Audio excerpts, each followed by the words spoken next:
Thank you for joining us here on 5 Plus for this special series of life-changing educators. For the month of April, we've been introducing you to them, and their stories are pretty amazing. The work that they're doing in our communities, it needs to be recognized. Yeah, they've changed the lives of students and communities, and because of them, the world's just a better place for kids. Now, we've put all 3 of their stories together in this 5 Plus special. You're going to see all of them back to back. Our first educator is John Long. He's a retired superintendent from Cameron School District in Oklahoma. This is why he's a life-changing educator. But several of the former baseball players, they were in the gym and they were carrying this stuff out. And the Poto Fire Department said, get out, the gym's fixing to go. And they said, not until we get all the trophies out. They said, you can buy new trophies. They said, it's not the same as the one we carried off the field. Is this your legacy and the legacy of the students? It's part of it. An electrical fire broke out at Cameron High School the night of August 29, 2017, destroying the high school, and it left students without classrooms. I had retired, but I was coaching high school girls softball and the high school principal at Red Oak. And I was living the dream. I mean, I had a great boss, great school board, everything was going good. The pieces needed to be put back together. It brought John Long back to the small rural school in Oklahoma, the home of the Yellow Jackets. Superintendent resigned, and I said, I want to build back the best school that money will allow. You know, whatever we get, we're going to put into this school.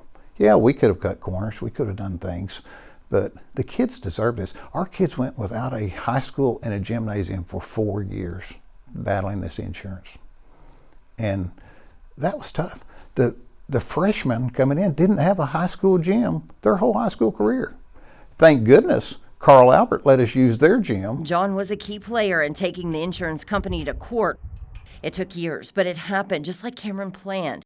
New classrooms, library, digital tools, and a gymnasium unlike any other in the area. He really wanted to help and be a part of bringing the school back, building the school to give the community back what they had. We'll show you more of the facilities in just a minute, but first we want to share the legacy of John Long and his impact on the Cameron School District. He had dreams of being a baseball player. And I tore my rotator cuff, and I was a pitcher, and it was over. If I can't play, I can always coach. And while I was at Southeastern, I met my wife. They say a successful man, there's always a good woman behind them, and there's a lot of truth to that. She would bring the kids to the ball game. I would see my kids at games a lot of times. I never will forget, Lindsay was asleep, my oldest daughter, in the gym foyer after basketball practice one day. She'd walk over after school every day, and she was sleeping out there. She grew up a gym rat, and she loved basketball. And she turned out to be a pretty good high school basketball player because of that. But my family, I realized when my father died that baseball was number one, God was number one, baseball was number two, and they were number three. And I had to reassess that. During one of his stints as a coach and educator at Cameron, John stepped into something special. I was coaching elementary basketball and baseball and softball, girls and boys, and junior high, and got the opportunity to move into the high school. And the very first year, when I went to the baseball field, I'd never seen as much talent on a baseball field in my life. It was in 1988. All the boys, it was the Lomans, Keith Haynes, Frank and Hank Miller. They could just play. I mean, and they had so much fun doing it. In 1993, with John as Cameron Baseball's head coach and talented players lining the roster, something magical happened. We ended up and won a state record, 6 consecutive state titles. So, state championship, 93, but Yes. It doesn't stop there. We got 94, right? And then we won the fall of 94 also. And then 95? Yes. If you see, in 96, 97, and 98. And then in the fall, we were runner-up 91, 92, 96, and 97. We went 11 years, consecutive years to the state finals. And we were either champion or runner-up. That's quite a legacy. And then the last 6 were all champions. We used to play in Oklahoma City at DeLisi Park, and they had this big lake next to the park, and he said, hey, if you guys win this, I'll go jump in that lake. Well, we won it, and guess what John did? It was a great moment, just finding something little to motivate people a little more. Former Cameron baseball player Rodney Nye, who went on to play for the New York Mets, says John's legacy is championships. But there's so much more. 14, 15 years old, he said, hey, would you like access to the gym? And I said, well, yeah, of course I would. He snuck me a key to the gym so that I could get in and go practice, because he wanted to support my passion for that. And I think about that nowadays. Number one, how much trouble would someone get in, probably giving a kid a key? But John wouldn't just give me a key. I would be up there practicing, and he would come in there occasionally to check on me. And I can remember him even coming in and helping me with a shot, or I can remember him grabbing a video camera and filming me shooting so I could see myself to work on my skills. I just kept building on that. But the foundation for work ethic for me started in a gym. It started in the gym on how to take a bunch of shots and get better at it. I think John came into Cameron at just the right time.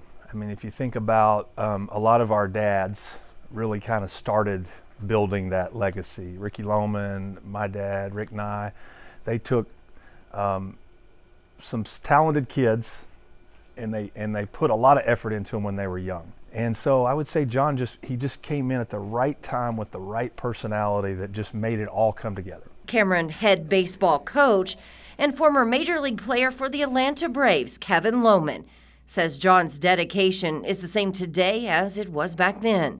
You'd think he still runs a place here because he's still about Cameron. He really is. I mean, he's been to other places, but you would think he was a Yellow Jacket from the time he was born. Championships lining the wall, students who still flock to a man they respect, and an educator who fought to give Cameron a state-of-the-art place to learn and play is the legacy of John Long. Definitely deserves his name on the buildings and stuff here, because when people think of Cameron, they think of John Long. He always tried to do what was right. He always put the kids first. I've always said he's a man of integrity. You have to teach, but you have to be fair. You have to be fair, and you have to give every kid their due. It's not the state championships. It's not the coaches of the year. It's my relationships I built with those students throughout the years that mean so much to me today. Once things were well underway, giving the community back what it had lost in the fire and what it deserved moving forward, a diagnosis forced John to retire. First of all, I wasn't feeling well. So I started going to Mercy, and they told me that, you're having liver failure. They said, it started out as fatty liver. And they said, we're going to change your diet. We're going to do some things to try to help you along. Well, it worked. I mean, for almost a year. And then I started swelling. My liver quit. I asked him, I said, why did I have this? What caused it? I don't drink, and that's where I always thought liver problems came from. And they said, the preservatives in our foods. High fructose corn syrup is so bad, and it's in every soft drink. I'm guilty. Processed foods. You know how many hot dogs I ate in my life at a baseball game? Mentally, that was the hardest part of the journey. I mean, and he didn't really want to retire. He had hoped that he could just stay and enjoy the school and reap the benefits of all that had come together, everybody working so hard. When I first realized that I was needing a transplant, my doctor in Poto he transferred me to the Liver Institute in Dallas. But they also found cancer in my liver that I had, and they said, we have got to get rid of that before it gets into your bloodstream. Transferring hospitals meant insurance wasn't going to cover everything. But the community helped John. They gave back just like John did over his years at Cameron. This huge bill in Dallas. And I thought, oh wow, I'm a retired educator. I don't have this kind of money. This community came together and they did a fundraiser on a Sunday afternoon and raised enough money that with what I had and what the insurance did pay. And I talked to the Liver Institute, and they lowered the bill. We covered the cost.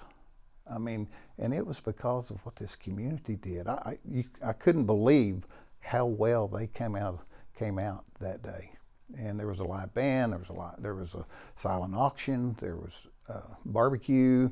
It was a great day in Cameron, Oklahoma, and I can't say enough. I can't be thankful enough for what they did. John got that transplant. He's healthier today and is still coaching, this time as the assistant baseball coach at Carl Albert State College in Poto. He's still doing what he loves. He carries his legacy with him and the relationships he's made along the way. You could almost put on my tombstone someday, he accomplished what he set out to do. It's my relationships I built with those students throughout the years that mean so much to me today. They all call me. Yesterday was my birthday. They were all texting me, happy birthday, coach. And you know, that means a lot. I mean, John Long is certainly one of a kind. I mean, the impact that he has on students, even when you see him go back to the school now and the reaction that they have to him, I mean, he's such a legacy and they look up to him so much. Well, you growing up in that school district, I've heard you talk about him multiple times Right. as well, and the way that he's impacted your life. And so it really is cool just to see that everyone had the same experience that you did. Yeah, just a great guy, a great educator. Okay, up next, we're going to take you to Fayetteville here, where John L. Colbert has been with the district for 44 years. His legacy is visible from the impact he's made in the lives of students to the building that bears his name. 5 News reporter Morgan Wrigley has his story of why he's a life-changing educator. That is my niche, working with kids, being that role model. Dr. John L. Colbert recognized that he had a gift when he was in high school. I was the vice president of the student council at Barton. And so I just had a lot of friends who had some academic problems, and so I consider myself to be an academician. And so I said, hey, y'all, I want to start a tutorial program. So I started that tutorial program, and my fellow students, they really liked it. Colbert says starting that program along with driving a school bus at 17 led him to his calling. Those two incidents helped me decide on what I wanted to do the rest of my life, to become an educator, making a difference in the lives of kids. And for 47 years, that's exactly what he did, with 44 of those with Fayetteville Public Schools. His legacy is visible in the school that now bears his name and in the impact he had on those around him, like Julie Brannon, who works in the Fayetteville Schools Communication Department. Actions speak louder than words. That's what Dr. Colbert did. His actions, he believed in that his actions spoke volumes. Colbert started his career in 1976 as a special education teacher at Bates Elementary. While there, he pushed for something that he says wasn't common at the time, fully including his students in the general education classroom. It was very important to me that they need to be part of the whole. So inclusion was a very important step for me. And my great team, they bought into that, and so we included them in everything we did, and they were very successful. He eventually moved into a new role, and after a few years as a principal in Fort Smith, he returned to Fayetteville to lead Jefferson Elementary, then later to open a brand new school. When the interim superintendent says, John L., we're going to open 2 new elementary schools, and we want you to be a principal of one of those schools. And then I said, oh my God, how can I leave Jefferson? But at the same time, you know, every principal wants to have that opportunity to open a brand new school. And so when I had the opportunity to open Holcomb Elementary, it was like a dream that came true again, that, hey, I was going to go in there and build this school from ground up and you know, put my brand on it, and which is still there today. Opening a brand new school like Holcomb Elementary is a once-in-a-lifetime chance for a principal. Not very many people get to do that. Buildings last a lifetime. So to have the honor of being chosen to open the school is really a big deal, and it is a lot of work. That's where Colbert stayed for 18 years, then stepped into administration, finally taking over as superintendent in 2018. I was telling them, I said, now if you hire me, remember I've been a special ed teacher, I've been a regular ed teacher, I've been an associate superintendent for teachers, teaching them, and then I've been an associate superintendent for support services, that's transportation, that's cafeteria, cafeteria, that's everything else. I said, you will not find another person like me because I'm well-rounded, and plus I know Fayetteville like the back of my hand. And so after that, they appointed me as the superintendent of Fayetteville Public School. Dream came true. He always put students first. So no matter what we were thinking about, whether it was during COVID or if it was academics, it was always, what do the students need? How do we support the students? And then on top of that, it goes, how do you support the teachers? How do you support the staff?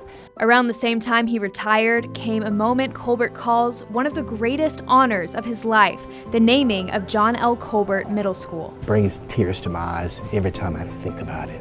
It's a great feeling. It's a great honor that they have built a school in my honor, that I'm still living and I can see it and people can see me. When you talk about Dr. Colbert's legacy, you have to talk about the fact that he was the first African American, to be a principal, to be assistant superintendent, to be associate superintendent, to be superintendent, and then in the end, he has a school building that's named after him. Throughout his career, Colbert made history more than once. There's a lot of firsts in my life, I guess it just follows me. I was the first black valedictorian in my high school, then I came and graduated and became the first African American teacher here in special ed, became the first African American teacher, break a classroom there at base, and then became the first African American principal, and then superintendent, assistant superintendent, all those firsts.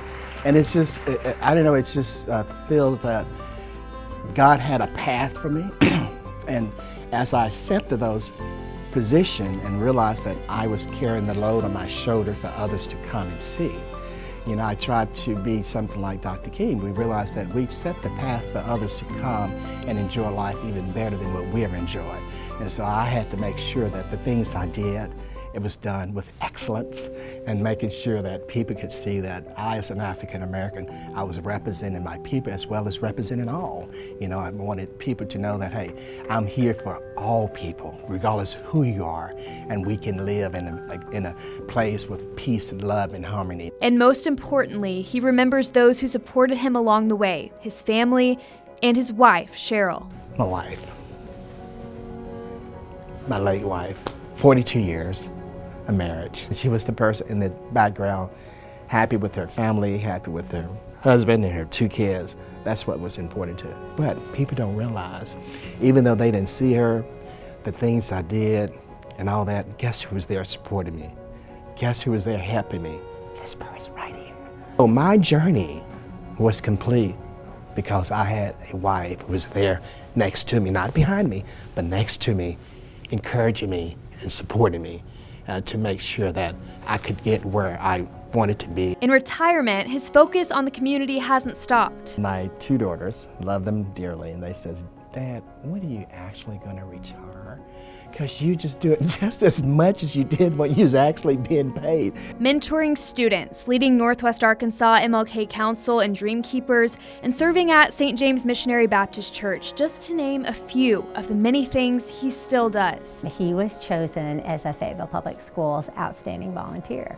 So this year he will attend the volunteer banquet as an honoree instead of the superintendent. As he looks to the future, Colbert hopes to see continued growth and inclusion. I just take pride in Fayetteville. We have always been leaders. We were the first one to integrate without any problems whatsoever. Unlike Little Rock, that's Fayetteville. That is Fayetteville. That's the reason why I stayed here. That's the reason why, remember, I was most of the time only African American, but I had the support of my good fellow white citizens helping me and supporting me, and they believed in me. And because of that, here I am, still in Fayetteville. Remember, people are not great just by themselves.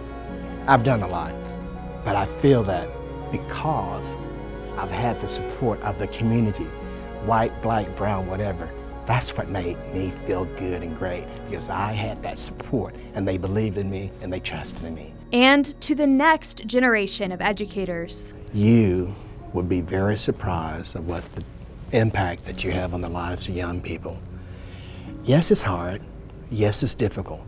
But the reward in seeing that child succeed and be successful and become a productive citizen, that makes a difference. In Fayetteville, covering news where you live, Morgan Wrigley, 5 News. Joe, I've had the chance to meet Dr. Colbert multiple times doing stories throughout the years. And every single time you talk to him, you leave feeling inspired just because how he sounded right there in that story, that's how he sounds at all times. He's always encouraging people, building them up, and he's always wanting to educate people. And so it really is cool just to see him highlighted. I know throughout the years, the city has highlighted him, but just for people who don't know him to get to kind of know him on a personal level through that story. Yeah, he has such a good positive energy, right? Exactly. I love it. Okay, our next life-changing educator takes us to Ozark, where Mrs. Matthews has spent more than 30 years making an impact on her students and her community. This is why Mrs. Matthews is our next life-changing educator.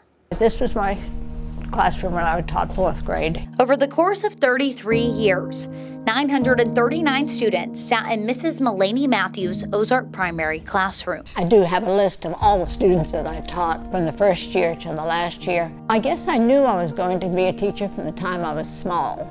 That's the only career I was interested in. I enjoyed children, I enjoyed school. In the 60s, Mrs. Matthews started teaching in her hometown of Long Island, New York. A few years later, in 1969, she made her way to Ozark, Arkansas. Putting the plane down where? He said, right there, there's Ozark. I said, okay. Big change, big culture change. But I found that I really did enjoy the small town. My biggest goal was to pass on my love of teaching and of kids to kids, for them to pass on for their children or those they taught or just life in general. She achieved that goal.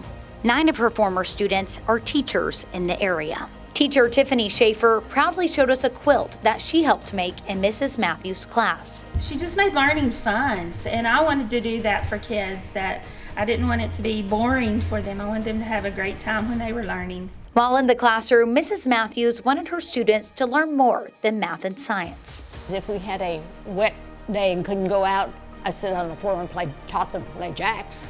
And that's not something you do all the time. I taught them to cross-stitch. We made pillows and embroidered pillows for our parents. She also started a track team, promoting the importance of physical fitness. We practiced during our recesses. My husband and I built hurdles. The team would go on to compete around the state, and while they did win multiple trophies, they ran for a bigger purpose. When they found success there, it carried back into the classroom. They found they could improve themselves. They found, okay, if I can do that, maybe I can do this. And I really do think that that had a big factor to it. At 86 years old, Mrs. Matthews walks 4 miles 4 times a week, inspiring others to get up and get out. That's why the city of Ozark honored her with the Mulaney Matthews Walking Trail. I was just tickled. I was tickled that they had finished it and made it available. Matthews' legacy reaches far beyond the trail and into a community where her lessons alone continue to change lives. The woman to this day left an impression on me on to always challenge yourself to do better, and if you believed in something, to do it. Ozark Mayor Roxy Hall credits Mrs. Matthews for her love of history. I have a picture here that she made me feel the excitement of the government. I always dreamed of getting to stand at the Lincoln Memorial and taking a picture of the Washington Monument. And as I stood there, I reminisced back to her classroom, and I could envision her standing in front of that chalkboard telling us about this, and it became a reality. And I owe a lot of that to her. The mayor wanted Mrs. Matthews to know about the impact she's made on not only her life, but so many others. So she made a Facebook post, and here's a few of the many comments. She was my 4th grade teacher. Anytime someone asked me who my favorite teacher was, I say her. She gave me a lot of confidence that year. I remember her on the sidelines photographing all sorts of sporting events. I still remember the suckers we got when we played trivia. Those were a big deal. Mrs. Matthews was the best. So many fond memories. Where do I start? The Little Booties, the Reading Nook, the math races, all the brain teaser puzzles, reading the Little House on the Prairie series, and so many others. After I failed out of the 4th grade, she requested to have me as a teacher. The next year, I was in the top 5 of the class and even won an award, showing Mrs. Matthews that a little bit of learning and a lot of bit of love can go a long way. So fortunate to have kids who are still here and still around to let me know that Ozark is a much better place because of her. Okay, Joe, as you can see, she's such a go-getter. 86 years old, walking 4 miles a day. We didn't mention she's also a nature photographer, travels around the country, hiking mountains to get the perfect picture, laying on the ground to get a picture of a bug, and I mean, inspiring. Montana, Colorado, she does it all, flies by herself. She's met retired teachers. They go and they meet up and do it together. Okay. And then on top of that, she's also helping in school every single week in the classroom. She's won multiple awards, Lifetime Achievement Award for Ozark. She was Track Coach of the Year when teaching, Teacher of the Year. Also, the Senior Fitness Award for the state of Arkansas. Wow. I need to be more like her. Yeah, I'm thinking the next story we do with her, we ask her if we can interview her again, just ask her what the secret to life is. Like, how do you become that successful? I know. I think she's got it figured out, and I think she has more energy than all of us put together. I think so. All right, well, that wraps up our Life-Changing Educators series. We hope you enjoyed learning about some of those in our community that do such great work, and they don't ask for anything in return. We'll see you next time right here on 5 Plus for original stories that you can't find anywhere else.